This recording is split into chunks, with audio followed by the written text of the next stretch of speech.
Vegas City Council welcomes you to its City Council meeting. There are two public forums set aside for public comments, one at the beginning of the meeting and one at the end. If you wish to speak, please complete one of the blue cards which are located on the table outside the main entrance and at the podium rail. Please give your card to the city clerk. When I call you up to speak, I request that you limit your comments to no more than 3 minutes and that you avoid repetition. Madam City Clerk, are we in compliance with the Nevada Open Meeting Law? Yes, we are. Thank you. Tonight, we have the opportunity to have the invocation given by Reverend Daniel Morley of the United Methodist Church, followed by the Pledge of Allegiance, led by Arian Allen. Would you all please rise?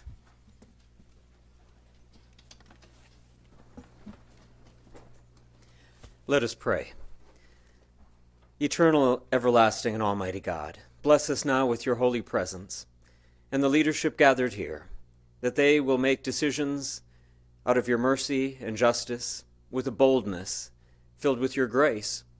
Bless all who are gathered here and who come forward to share and to speak, that they too speak of grace, and you give them the boldness that they need to speak from truth. Bless this occasion, O Lord, that all of the residents of this city of North Las Vegas know of your abundant grace and mercy and blessings. We pray all of this in your holy name. Amen.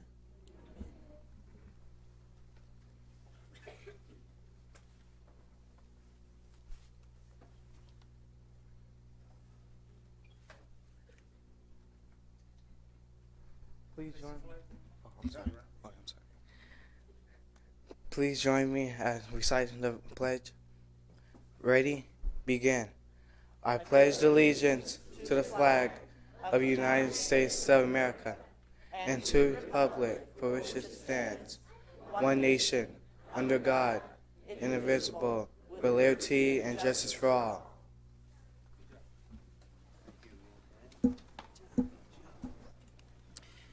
Tonight, I'd also like to welcome the North Star District Scout Troop 270 sitting in the back there. Welcome, gentlemen.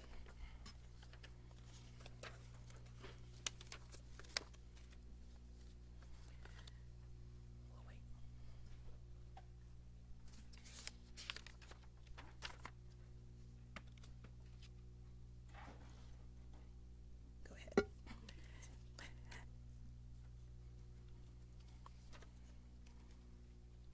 Madam City Clerk, should we go ahead and do the consent agenda and come back to public forum? Or, yeah. Are we going to do the Okay, we'll go ahead and do it. This is the time that we set aside for the first public forum on any posted agenda items. Do I have any blue cards for the first public forum? No, I do not have any. All right, so this closes the public forum. So tonight we are very fortunate to have students join us here from the 100 Academy of Excellence here to celebrate Black History Month, African American Month here in the city of North Las Vegas. So I would like first to invite up the choir from the 100 Academy of Excellence who will lead us in the singing of the Negro National Anthem, Lift Every Voice and Sing. So would the audience please rise?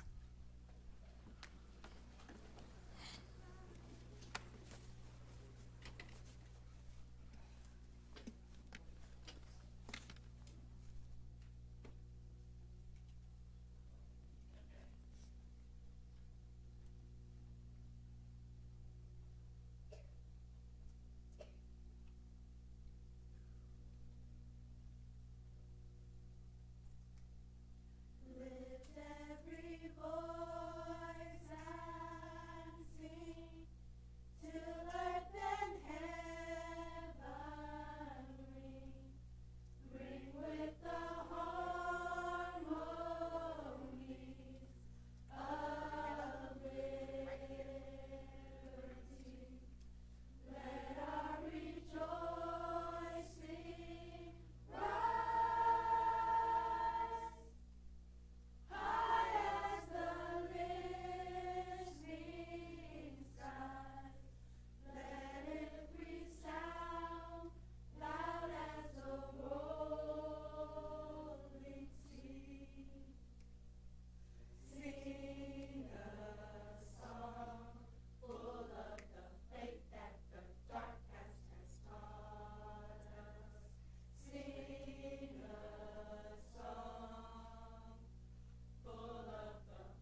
Thank you so much. That was absolutely beautiful.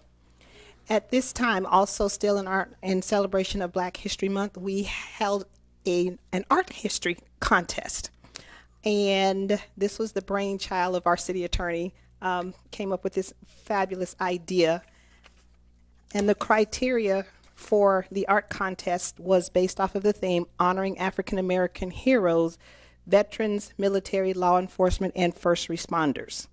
And so we judged the categories were originality, creativity, overall content, and the relevance to the theme.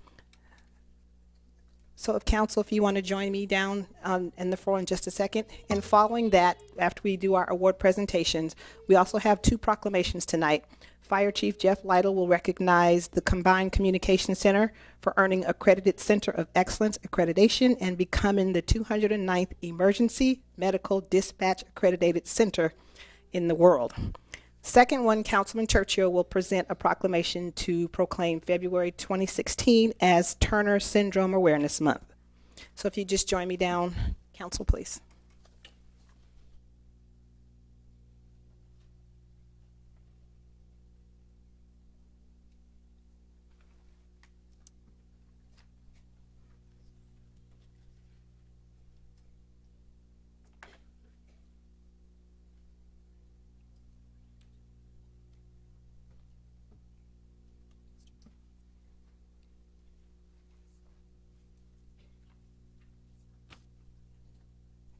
Mr. Ruffin, if you join us in the front as well.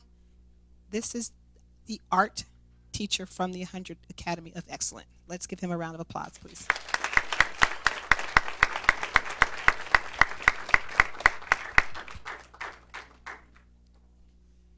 All right, so let's get started.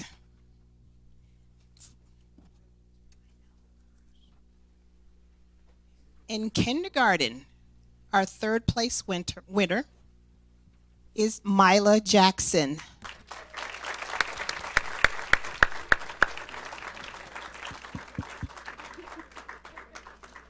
You get to keep your certificate, but we get to keep your artwork because we are going to display it here at our City Hall. Do you want to do all for individuals, or what do you want to do? Third, because we have each grade level? Yes. Yeah, we can do by grade. In kindergarten, second grade, in second place, Aaliyah Awoma. And please forgive me if I don't say your name right. Second place winner in kindergarten.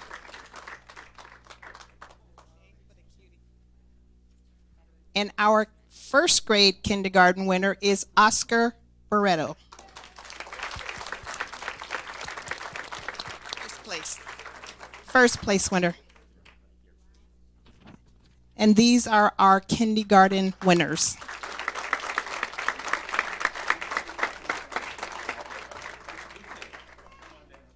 And this is Mr. Blute, kindergarten teacher. Congratulations.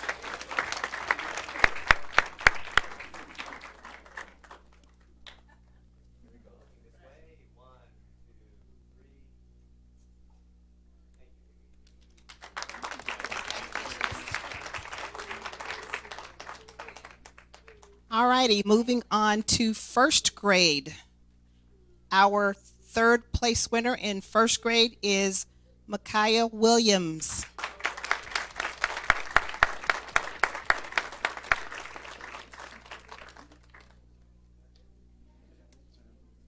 In first grade, our second place winner, Dylan Tapia.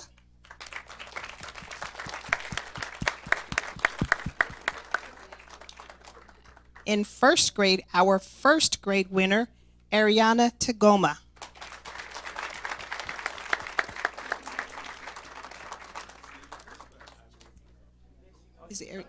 Here comes Ariana.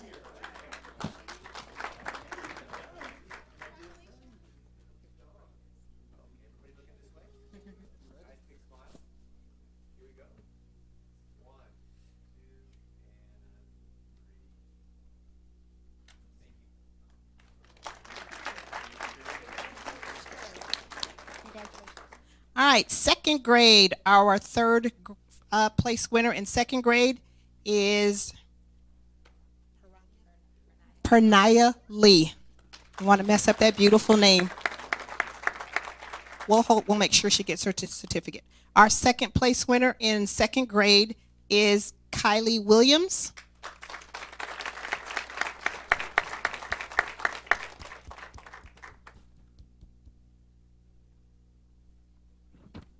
Second grade. First grade winner is Princess Newman.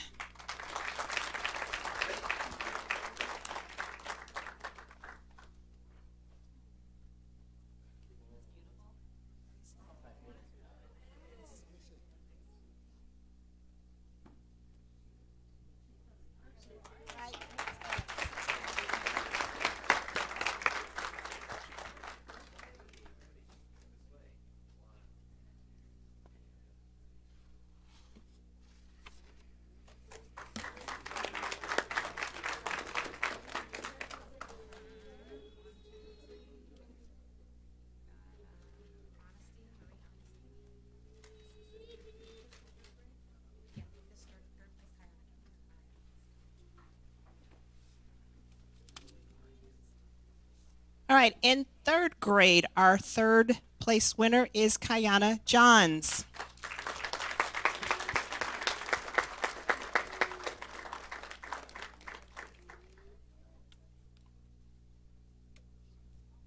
Our second place winner in third grade goes to Corday Thiesel.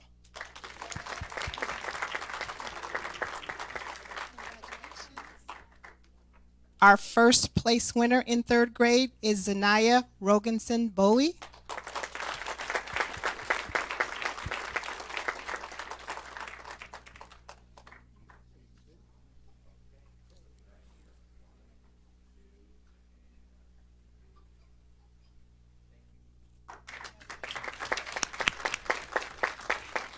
In fourth grade, our third place winner is Jada Perez.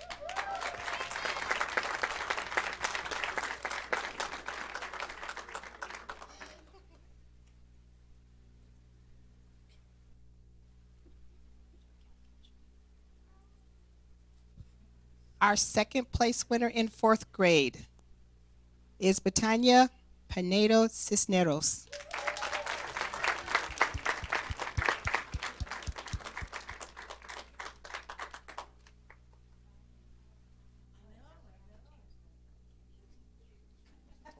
All right, our first place winner in fourth grade is Honesty Marie. Honesty here? We'll make sure she gets it.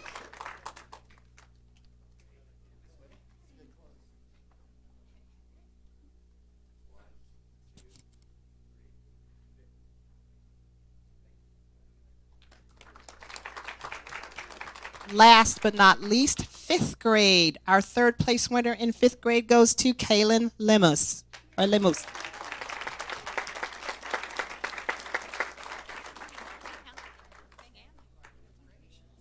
Our second place winner in fifth grade is Angel Ortiz. We will make sure Angel gets it. Our first place winner in fifth grade goes to Aaliyah Lemus.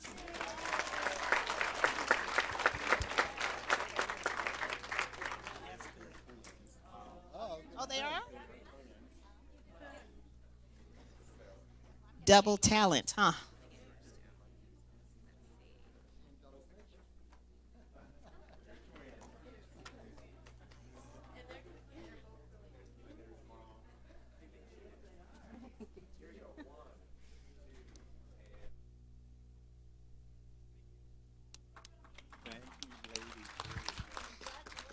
Congratulations to all of our participants. Thank you so very much for taking your busy time out of your day to come and join us this evening. And to the choir, awesome voices, beautiful song. Thank you.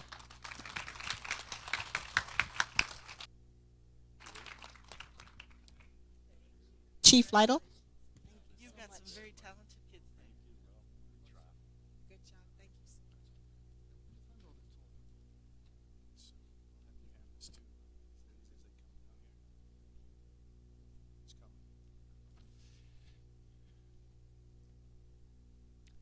So Mayor Pro Tem, Council, thank you for allowing me to make this presentation for our fire alarm office.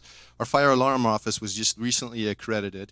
And first, let me explain what the fire alarm office is. It is a joint dispatch center, emergency dispatch center for North Las Vegas, for Clark County Fire, and for the City of Las Vegas Fire Department. And so they have gone through a process to become accredited and to become one of 209 accredited dispatch centers in the entire world. So it is a big deal, and it puts them in an elite group of dispatch centers. So we're extremely excited to be able to present this award to them tonight and to give some proclamation and awards or just recognition to them. So if it could have Chief Communications Specialist Shannon Lund come forward and Quality Improvement Coordinator Charlotte Gentry come forward. Now the Fire Alarm Center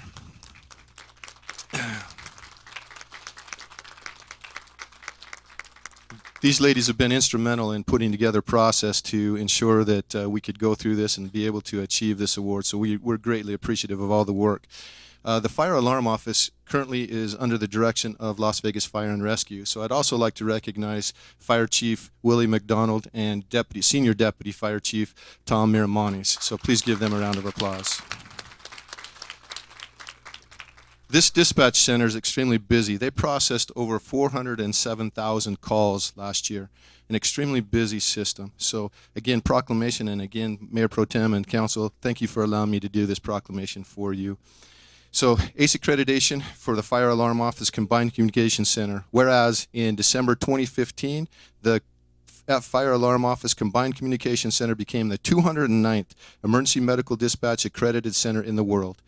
Whereas the Combined Communication Center earned its accredited Center of Excellence, ACE accreditation, from the International Academies of Emergency Dispatch, the highest distinction of 911 emergency communication services.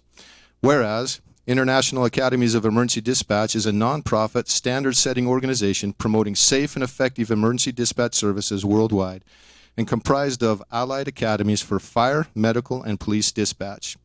Whereas accreditation is achieved for demonstrating compliance of the Medical Priority Dispatch System and the associated 20 points of excellence, which incorporate international practice standards of excellence for emergency medical dispatch, the EMD.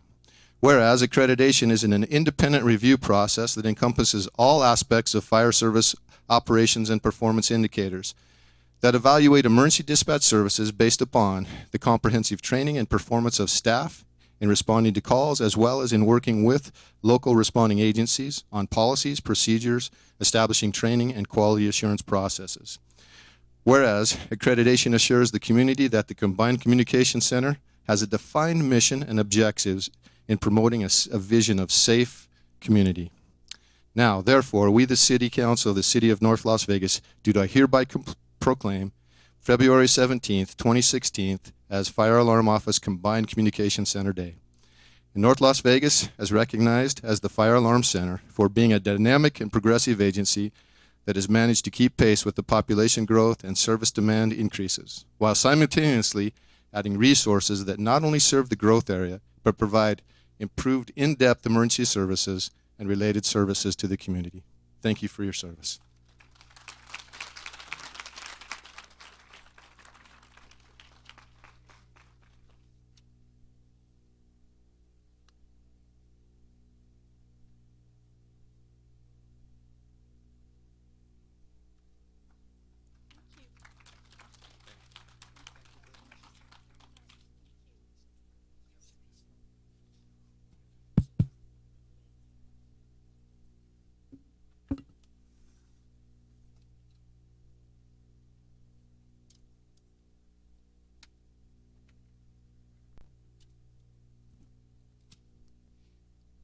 Okay. All right, last but definitely not least. Maybe by a show of hands, if I asked you, does everyone, or who knows what Turner syndrome is?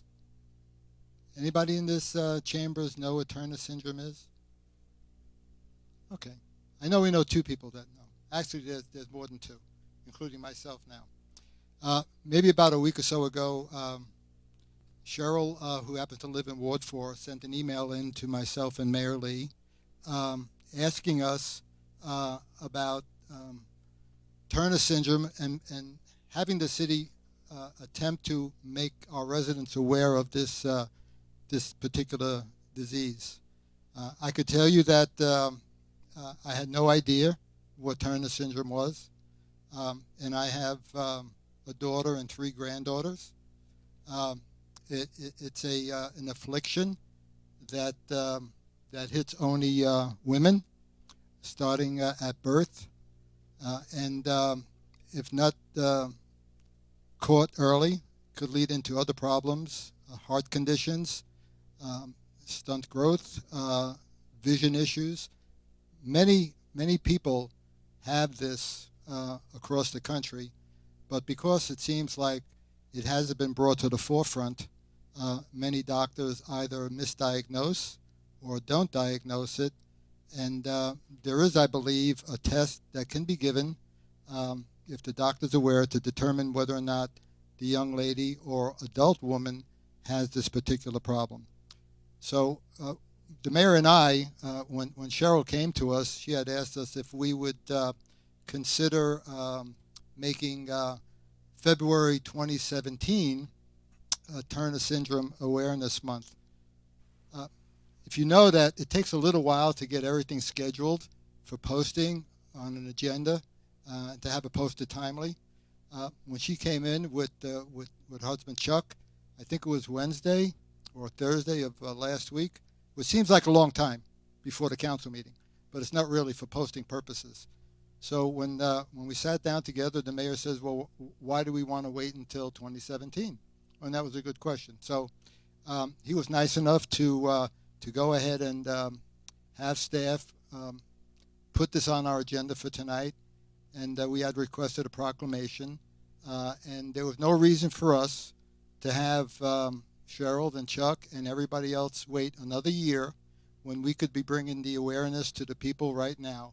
So Cheryl, Chuck, you want to come up here, please? And I'll try to ramble through this whereas.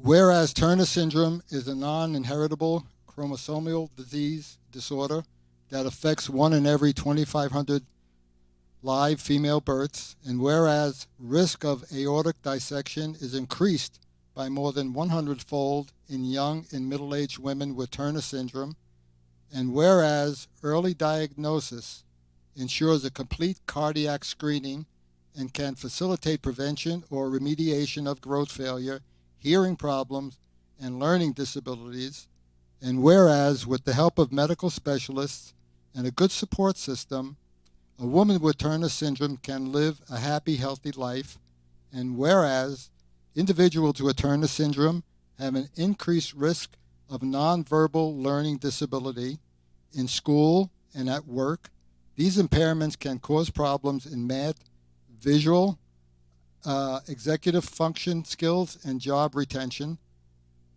And whereas a disproportionately small amount of funding is available for Turner syndrome research and support, and whereas Turner Syndrome Awareness Month is an opportunity to increase awareness and support research into Turner syndrome, as well as to recognize the talents and strengths of those living with Turner syndrome.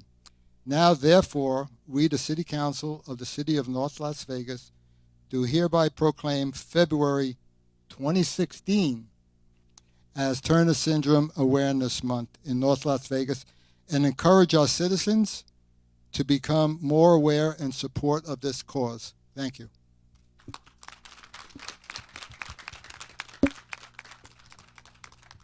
this down.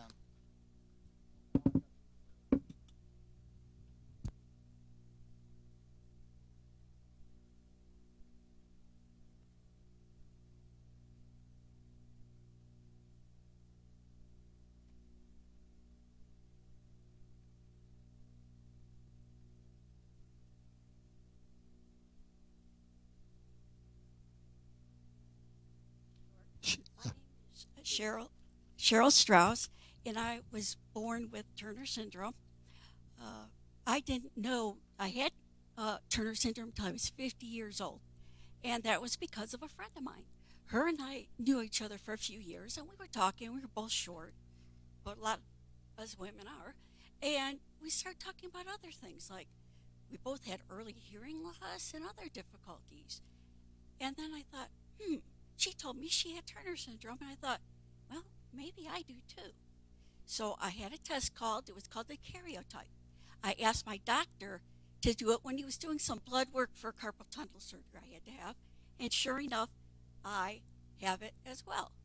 I would like to thank Councilman Churchio, Mayor Lee, as well as the entire council and the citizens of North Las Vegas for giving us this opportunity to increase awareness of Turner syndrome. And I gratefully accept this proclamation for all of us who have Turner syndrome, those who will be born with Turner syndrome, and those we have lost from Turner syndrome. My hope is that this is the start of increased support and research. Thank you very much. Thank you.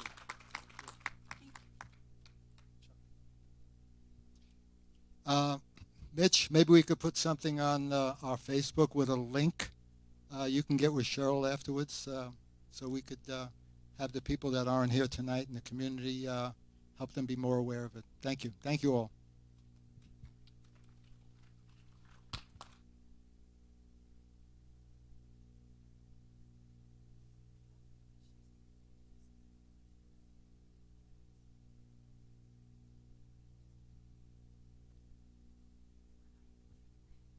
Pernaya Lee, she did make it here, one of our second grade third place winners. So if you come on down and we can give you your certificate.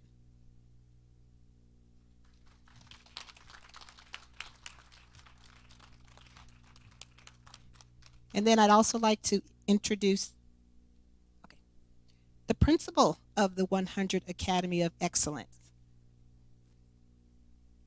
Principal Connor, if you would come on up and join us too, please.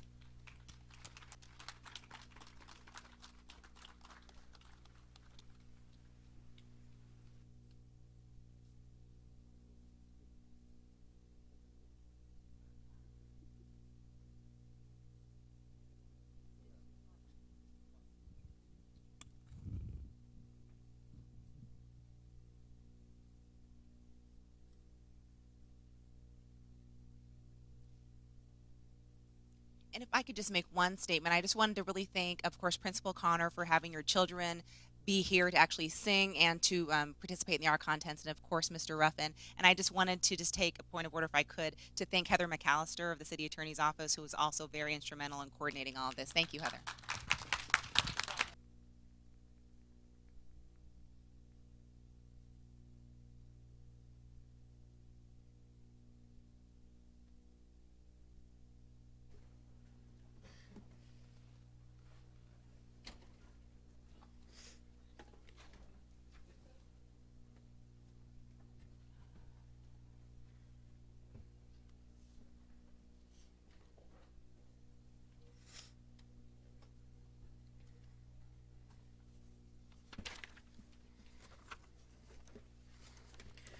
All right, are we ready for tonight's agenda? Yes, we are ready. Item number 1, approval of regular city council meeting agenda for February 17th, 2016 for possible action. Good evening, Mayor Pro Tem council members. We have a couple changes to tonight's agenda. Item number 3 on the public hearing, at the request of the applicant, will be withdrawn from the agenda. Item number 12 on the business, at the request of council members, staff is requesting this item to be continued to March 2nd, 2016. With those changes, the recommendation is to approve as amended. Okay, I'd like to entertain a motion to approve the agenda as amended. Move to approve as amended.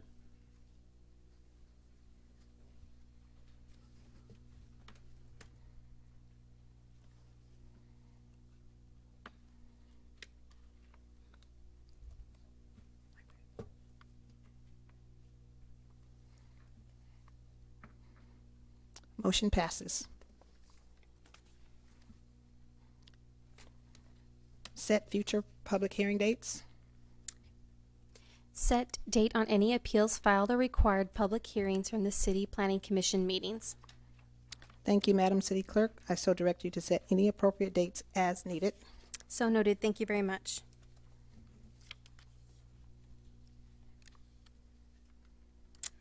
Public hearings. Item 4, public hearing and an adoption of resolution number 2550, a resolution of the City Council of the City of North Las Vegas, Nevada, mid-year augmentation of the fiscal year 2015-16 budget for possible action. Okay, I'd like to open the public forum. Okay, Director Adair. Good evening, Council. This is, again, an opportunity to take care of some administrative process. In the past, this has been the budget augmentation process is usually done on an annual basis, but beginning last year, we've started doing it on a semi-annual basis so that the presentation wouldn't be so long, the material will be more readily available for people to review and answer any questions on a timely basis. So because it's largely administrative, we did follow the format from previous presentations where we included a detail on exactly what makes up the number, but I'm going to focus tonight at a kind of a summary level unless you have specific questions. The very first slide that we have is giving some history again, adding another layer to the bottom of it, trying to provide some perspective of how this process has happened over the years, the dollar amounts that are involved, and you can see that the number's going down. The reason why the number's going down is obviously there's a lot less money for us to spend. It's tighter, and our budgets are very tight, and so the augmentations to our budget are a lot less than they were in prior years. The budget augmentation, what is it? Any increase to the current fiscal year's adopted budget has to be approved through an augmentation process. Under the NRS 354-598, it requires a resolution of this council to deliver this augmentation to the Department of Taxation before the year end. Again, we're doing one right now, and we'll do another before the year end to complete the process. This mid-year resolution is a summary of all individual agenda items and increases to appropriations that have occurred from July 1st of 2015 through January 31st of 2016. The final budget augmentation will be presented on the last council meeting of the fiscal year for changes occurring from February through June of 2016. What causes changes to the adopted budget? The adopted budget, as you're well aware, begins to be prepared in April. We're in the process of starting the internal process for the city for the upcoming year, 2016-17. Obviously, at that time, it's difficult to know exactly what the picture will look like 6, 8, 9, 10 months down the road from that time.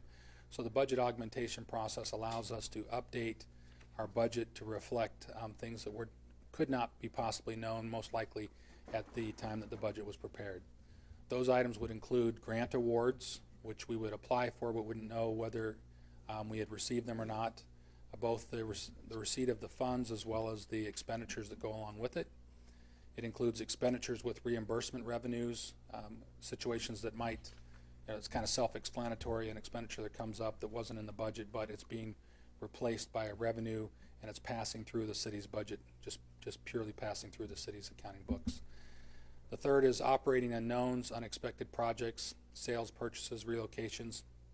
All these kind of operating unknowns come generally before the council due to their size. If they're below a $50,000 mark or impact, then they may not. But if they involve policy decisions or other issues that would be of interest to the council or discussion, then they do. Forfeiture of funds without initial budgets. Obviously, it doesn't make any sense. We're not in the business to grab and take funds that are forfeited through the process, the legal process. But when those funds are available, we do use them for the legal causes that are allowed.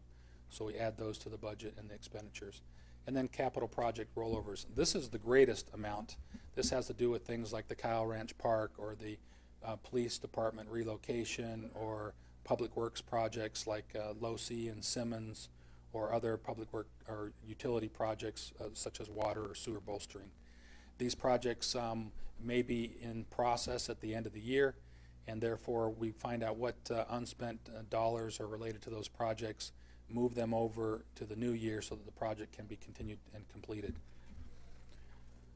In the presentation, I prepared kind of a brief summary of the $13.2 million that's being asked for approval here. Grant revenues, 1.1 million. Grant matching requirements, about 400,000. Actually that's 40,000. Adjustments to general fund with revenue offset, 130,000. New project requests not included in adopted CIP, 150,000. Forfeiture funds without initial budgets, about 220,000. Government fund capital project rollovers, 2.86 million. General fund balance rollover, about 320,000. This is a result of the audit at the end of the year. Property fund capital projects rollover, 7.9 million. This is where the bulk of it is in the street projects and utility projects. And then special revenues with revenue offset, 250,000. And finally, cost participation offsets. These could be events and other things where revenues were collected to offset the costs of about 150,000, totaling 13.2 million. Included in the presentation, not so much for discussion this evening, but to make it available to those in the public who are interested in reviewing the detail, we went through and provided by department exactly what makes up which fund was impacted, what the description of what the adjustment was, and then also, where applicable, the agenda date that this council heard the item and the item number, and so that someone can go back and look at the particular history on the item at the agenda. This police department requests, and if we have any questions, I can go back to this, but this is just mainly available for people who have an interest after the fact. Fire department requests, finance IT requests during the year. Again, all the agenda dates, when applicable, have been attached. Utility department requests. The large dollars there, which represent a big portion of the overall rollover, have to do with funds that are ongoing utility projects. Various department requests, smaller department requests. Whoops, I think I skipped. Continued, and then various also continued. So just a summary, the original budget that was approved by this council back in June of 2015 was for $451.8 million. An increase is being sought to the government funds of 5.1, and an increase to the proprietary funds like the enterprise fund, 8.1 million, for a total net change of 13.2 million. So that the fiscal budget for the city of North Las Vegas would rise to $465.0 million if approved by this council. Our recommendation is for approval, and I'm happy to address any questions on the matter. Council, any questions or comments? Councilman Barone? No, actually I was going to make a comment about his lack of a tie, but I decided not to. Thank you, Councilman. Councilwoman Wood? No, I'm good. I'm ready to make a motion. Okay. Is that your motion? Move to approve.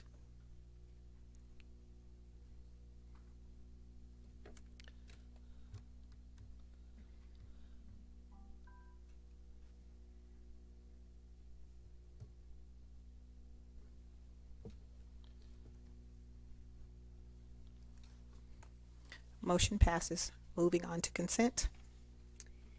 Matters listed on the consent agenda are considered routine and may be approved by a single motion. However, any consent item may be moved to the business portion of the agenda for discussion at the request of any council member. Consent agenda tonight consists item number 5 through 10, the recommendations for approval. We have a motion to approve consent. Move to approve.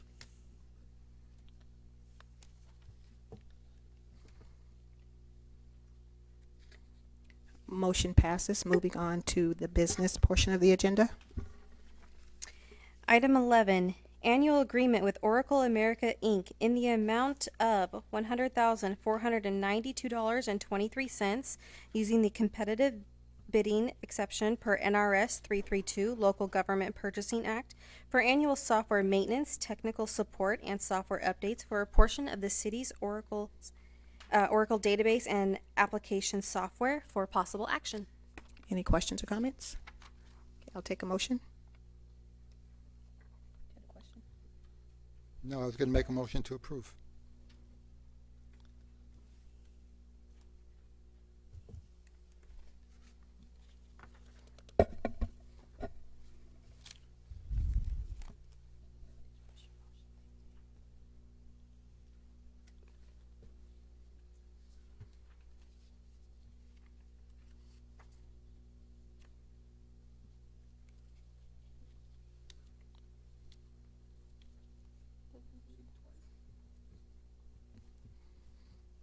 Motion passes.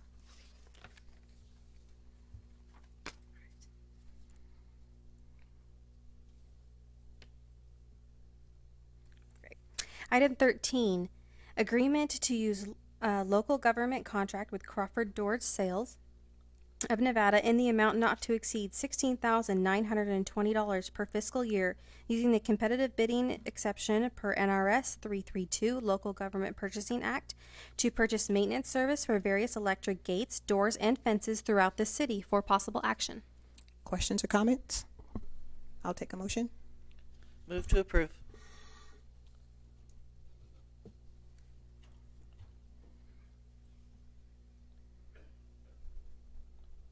Motion passes. Item 14, professional engineering services agreement with Greenlee and Hanson LLC in the amount not to exceed $279,921, funded by the Utility Enterprise Fund to provide professional engineering services for the Nellis Reclaimed Water Line Project, CIP project number S0048 for possible action. Any questions or comments?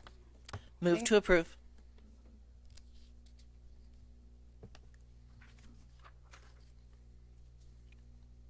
Motion passes. Item 15, purchase of the Advanced Utility Systems software licenses, equipment maintenance, and support from N. Harris Computer Corporation to replace the Utilities Department's existing customer information system in a total amount not to exceed $2,176,186, including 5 years annual maintenance with 5 one-year maintenance renewal options, and authorize the execution of the following contracts to implement this project. 1. Software license agreement. 2. Support and maintenance agreement. 3. Software implementation services agreement for possible action. Questions or comments? I'll take a motion to approve and authorize. Move to approve.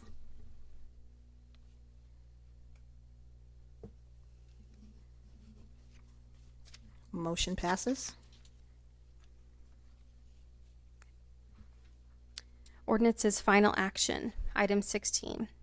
Ordinance number 2743, an ordinance relating to zoning, amending section 010 of chapter 6 of title 17 of the City of North Las Vegas Municipal Code by reclassifying approximately 201.25 plus or minus acres therein from an MPC-MUZ Master Plan Community Mixed Use Zone, MPC/PSP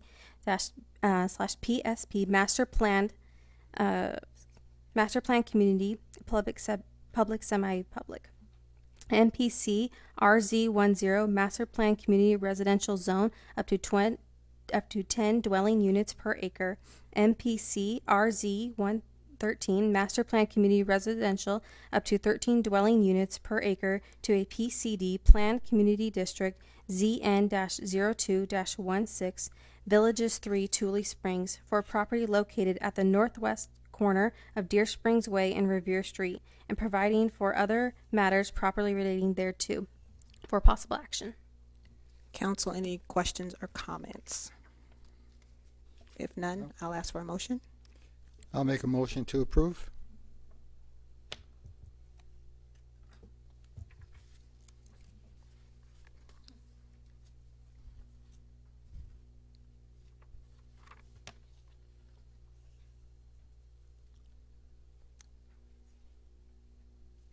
Motion passes.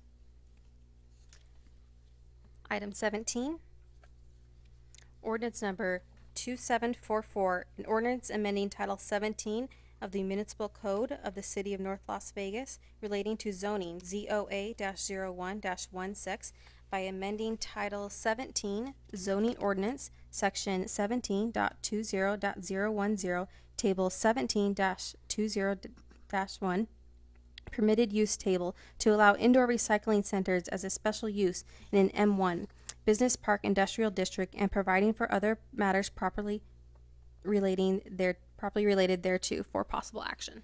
Questions or comments? Not, I'll take a motion. Move to approve.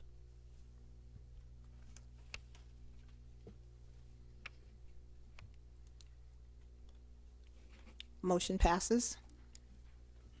Item 18, ordinance number 2745, an ordinance related to zoning, amending section 010 of chapter 16 of title 17 of the City of North Las Vegas Municipal Code by reclassifying approximately 1.86 plus or minus acres therein from an R1 single-family low-density district to a C2 general commercial district, ZN-01-16, Murphy Oil, USA, for property located at the northeast corner of Craig Road and Clayton Street, and providing for other matters properly relating thereto for possible action. I have one blue card, but council, any questions or comments first? No. Okay, Mr. Mercero.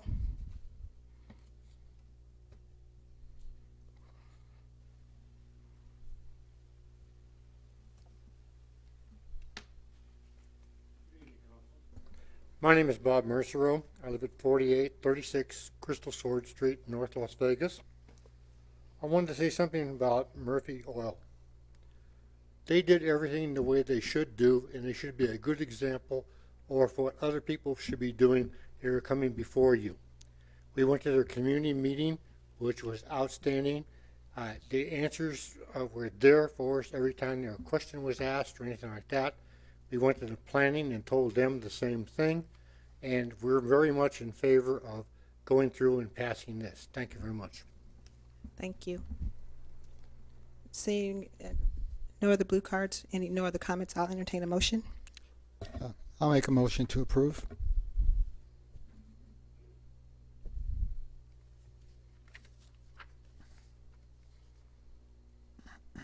Motion passes. Item 19, ordinance number 2746, an ordinance of the City of North Las Vegas, Nevada, amending ordinance numbers 2711 and 2267, amending the development agreement for the villages at Tule Springs between the City of North Las Vegas and Crescent Bay Development Services, and providing for other matters properly relating thereto for possible action. Good evening, Mr. Gronauer. Good evening, council. If I Go right ahead. for the record, my name is Bob Gronauer, 1980 Festival Plaza Drive. I'm here representing the master plan developer. If I could get your attention on the overhead, I promise I only have a couple of comments I'd like to make that I think is important to make for the record. What's before you is the land plan itself. You guys have seen this land plan many of times. We've made some changes as we've gone through the process since we submitted the application itself. I want to first and foremost thank your staff for working with us. Robert Eastman has been tremendous to work with on being the representative for the City of North Las Vegas and going through all the negotiations and making sure we got all the plans in place. So I want to definitely let you know that we're excited working with Robert. We're working through all the issues that we need to get through, and hopefully sooner than later we'll wrap up all of our agreements and have our builders ready to go build down in Village 3, which is located down here. As you know, we have 3 builders waiting to get ready to get moving on development down here in Village 3. But a point that I did want to make is, and I've met with the Aliante group. We had a meeting with them a couple months ago, I believe in December. Had some meetings with the neighborhood group, the Neighborhood Alliance, I believe it is. We are going to be going back out there again in the next month or two. We're already scheduled to be on their agenda to discuss the master plan community, keep them involved, and keep them in the loop. One of the things that we've always said with the development here, as I'm showing you in our Village 1 in this area here, It has been something that, as we've talked about from day one, when we come through with our development standards, we're going to be matching the the density, the single-story homes and the lot sizes that they have in this particular area. So I wanted to make that for the record. I know there was a couple that was here that gave me their cards at the end of last Planning Commission meeting. I know I made that representation when we were back out in the active adult area in Aliante back in December, that this is an important area. When we come through with the development standards, you'll see me point this out once again. So for the record, in case they're here, I wanted to let them know that we did not forget about them. We understand what those issues are there, and that's going to be addressed in the development standards. Otherwise, with that being said, I'm here to answer any other questions. And on behalf of my client, we're excited to get this stuff moving forward, and hopefully sooner than later, we'll be able to announce the developers or the builders that are going to be here, and we'll be watching some construction go down in Village 3. Councilwoman? Okay, so go over that a little bit about the property that abuts Sun City, because I know that Councilman Churchill and I will never hear the end of it if that changes any kind of density. So what, as I understand, the density in Sun City is about 5.5.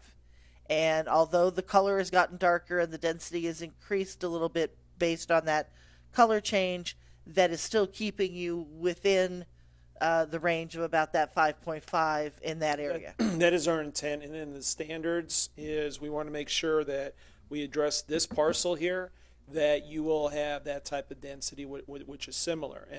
Because as you may know, the lighter colors here go up to 5 units to the acre, and the next land use category is this category that goes 5 to 7 point something. Actually, it's 5.1 to 7.4. Our intent is to be on the low end because we're doing single story. We're going to require us to do single story homes, Right. And the lot sizes that are going to match up adjacent to those neighbors there. Now that density will be over 5 in that area, but until we lay it out and lay out the development standards and guidelines on that, we'll have a better idea at that point in time. So the area that you're talking about is I'm trying to read it and it's really small here, is about 5.1 to about 7.4. You're looking at staying closer to the 5.5 In that area, yes. as opposed to going to the 7.4 and maxing Yes. it out. Okay. Thank you very much. Councilman Churchill? Thank you, Bob. And as Councilwoman Wood stated, we work very closely with Sun City Aliante and Aliante Master, and we do appreciate you coming up there a few months ago and then returning again, because I believe, and Councilwoman Wood believes, even though she's Ward 3, I'm Ward 4, this is all part of the same area up there, that we keep the residents informed and be very transparent. So I appreciate that. But I wanted to ask you something over here, not that area, but actually two questions, and I'm not too sure if you could even answer me. And I know the area, the first parcel, the first phase that we'll be doing that you mentioned. Do you have any idea? Yes, on the south end of that, along Deer Springs Road, going eastward, okay? Do you have any idea if that's going to connect to Deer Springs on the other side of Commerce? Or is that my understanding is, and I know Jennifer Duty's here, who's probably going to correct me if I'm wrong, is the Commerce Revere interchange. You have Commerce. This is Commerce and Revere comes together here, Right. and it's supposed to connect up in here, Right. To connect to the freeway. I don't know if this alignment goes down to connect to Deer Springs. I want to confirm that. Okay, so we don't, I'm The sorry. master plan of streets and highways that we have has Deer Springs connecting to Revere before it comes up and meets Commerce. And then it will pick up after that little T intersection on the other side of Commerce and continue to the east. Okay. So there'll just be a little blip there where it won't exist between where Revere and Commerce come together. Okay. That's someplace in the near or distant future? Any idea? I know we are going to be building the Commerce Revere Road right now. That's part of the agreement with Clark County in order to get that interchange moving. So we're already going to be putting up a couple $1 million to commence construction in this area. We have our civil improvement plans being reviewed by the city at this moment, and as soon as those get approved, we'll be moving forward to build the road up there to connect to the freeway, because it's an important part for Clark County in order for them to fund that project to make sure there's a road to connect. Right, exactly. My last question, looking at this map, I know you're looking at me, so it's the opposite. On the northwest corner by Clayton and, no, always that, you got it right there. Yeah. I know All that. you have to say is Clayton, okay? Basically. Yes. Like, I can't see, the writing so small.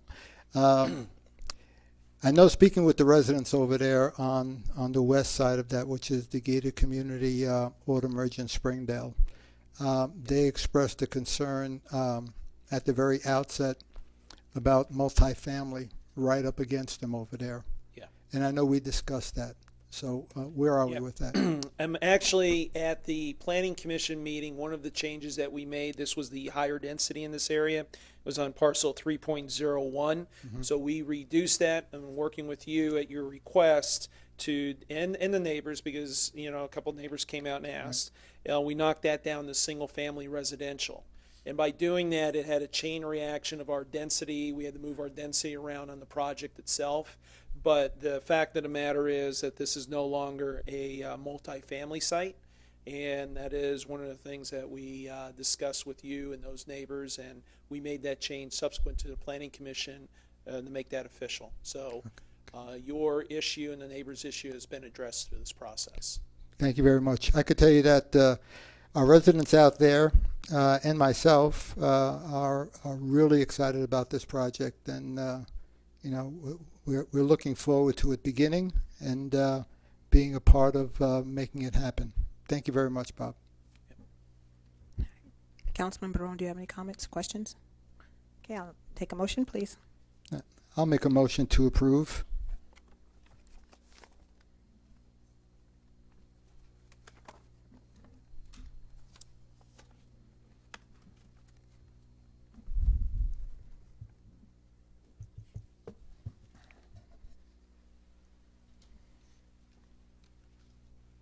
Motion passes. Thanks, Bob. Thank you very much, and have a good night, please. Thank you.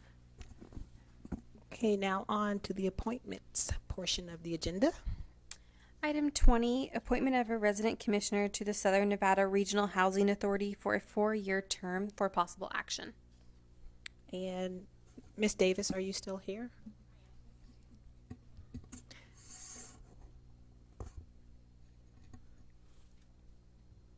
Good evening. I am Teresa Davis, 4029 Bonita Desert, and I just wanted to thank the board for my reappointment on this evening. I've had an awesome time serving the North Las Vegas jurisdiction from my first appointment, and I just wanted to say thank you and let you know who I was. Well, thank you, and we appreciate your service. And with that, I will take a motion to appoint the existing resident commissioner, Teresa Davis, for the Southern Nevada Regional Housing Authority. I'll make that motion, and I will say that I have had the opportunity to meet Ms. Davis on several occasions to discuss issues that have been going on at the Regional Housing Authority. I know it's been quite a challenge over there, and we appreciate the work that you've done, and I've received nothing but very complimentary comments about you. So thank you very much for your service. Thank you.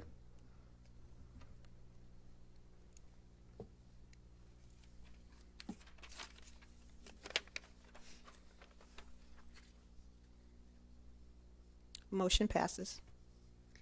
Item 21, appointment of a citizen member to serve as the Incorporated Cities representative on the Board of Supervisors of the Conservation District of Southern Nevada for a 2-year term ending December 31st, 2017 for possible action. Is Mr. McGee here? Okay, I don't see him. So with that, I would take a motion to appoint the existing Incorporated Cities representative, Chris McGee, with MGN Resorts Energy and Environmental Service Division for the Board of Supervisors for the Conservation District of Southern Nevada. Move to approve.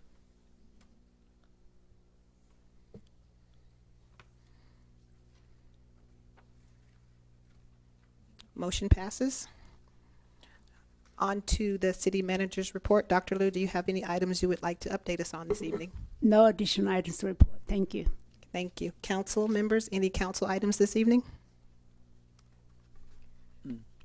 Councilmember Barone? Yeah, Mayor Pro Tem, you and of course our counselor did a fantastic job, of course, with that the art display. I was extremely impressed. I hope to see it, of course, displayed out here in the front so everyone can enjoy it. It's always good to see our young people flowering as they learn. But speaking of art, of course, I want to make sure that the entire public is invited to our third annual Express Art Show that I believe will have the kickoff, the reception on the 26th of this month. Right here in the front, the foyer, which we, of course, what we now call the Stone Soup Art Gallery. The last couple have been very good. There'll be music, there'll be art, of course, and there'll be food. Please come on down. Hey, yeah, the food's fantastic. It's prepared by, of course, our there's art comes in all sorts of different forms. There's performing arts, which we saw here today. There's, of course, the fine arts, and then we also have, there's our artistry, I think, in food, and you'll be able to see some artistry from the young men and women at Rancho High School, and on our city recognized culinary arts program. So again, I'd like to invite everybody. And I know I'm probably forgetting something, but I think that's it for now. All right, thank you. Thank you. I just wanted to thank Cheryl and Chuck for coming here tonight. It isn't easy for someone to speak about something, an affliction that you have, and bring it to the public and speak about it in public. But I appreciate you doing that. I think it was very important for the people that were here tonight, as well as the people that are viewing the council meeting, from home. And if you would, once again, just hook up with Mitch Fox back there at the end of the council meeting, so we can get some information to that link and put it on our website or Facebook. And I just want to let you know that, please stay in touch with me. Let me know what's going on. And if I could continue to help you, knowing that I'll be helping other women and children, I would appreciate that. Thank you. Thank you. This is a portion of the meeting that's devoted to the public. After you submit a blue card, I will call you up and you may talk on any topic. Items that you talk about usually will be received and referred to the city manager for action at a later date. And also in consideration of other citizens, we ask that you please limit your comments to 3 minutes. And I have one blue card, Mr. Bouchard.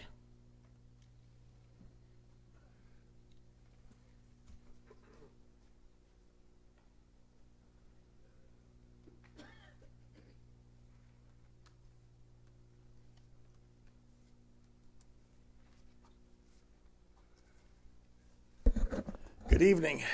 Last Thursday, City Hall closed at 6 o'clock. They remained closed for Friday, Saturday, Sunday, and Monday. They remained closed for 4 days at a cost to the taxpayer of another $1 million. They reopened again Tuesday. They're going to work 3 days this week. And all I have to say is it's absolutely amazing anything gets done down here at all with this type of a work schedule. Under the union contract that was negotiated by our friends with the Teamsters, people who work for the city of North Las Vegas under the Teamsters contract work a 9-hour day. They get an hour lunch that's paid. Some of these people are costing the taxpayers $125 an hour, and we're paying people $125 an hour to eat lunch. I think this is a slap in the face to the taxpayers, but that's not what I want to talk about. Since this is Black Art Month or Black History Month, I'd like to talk about Julian Percy. Now, unless you watch public television, you probably don't know who he is. But Julian Percy was born at the turn of the century in a time when black people were not allowed to go to high school. He graduated from the 8th grade, but because of a lot of studying, a lot of hard work, he got into a 4-year college. The first 2 years he struggled. He didn't think he could keep up, and he often thought he would have to drop out of college. But he managed to get a 4-year degree. He caught up with all his white classmates, and at the end of the 4 years actually surpassed all of the white people at that particular college, went on to get a master's degree in botany. He got a job with Glidden Paint. Glidden Paint hired him to come up with the way to make paint flow better. He not only came up with a way to make paint flow better, he discovered 200 medical uses for the soybean plant, which made Glidden now a giant in the medical industry, and he made millions and millions of dollars for Glidden. He went on to start his own company. He ended up being the first millionaire black American. In 1962, he was voted the Chicagoan of the Year for all of the contributions that he made to the medical industry. One of the contributions he made was the ability to synthesize cortisone from the soybean plant, which is the reason I can walk. Without the treatments of cortisone, I'd be in a wheelchair. So, just like to take my hat off to Julian Percy, a black man who made a difference in everyone's lives. And in 1962, some idiot went by his house, threw a rock through the window with a nasty message on it. So despite all the wonderful things he's done for everybody, well, there's always got to be I don't want to use the word. Okay, thanks for your time. God bless. We'll see you in 2 weeks. Anyone else wishing to speak? Saying none, this meeting is adjourned.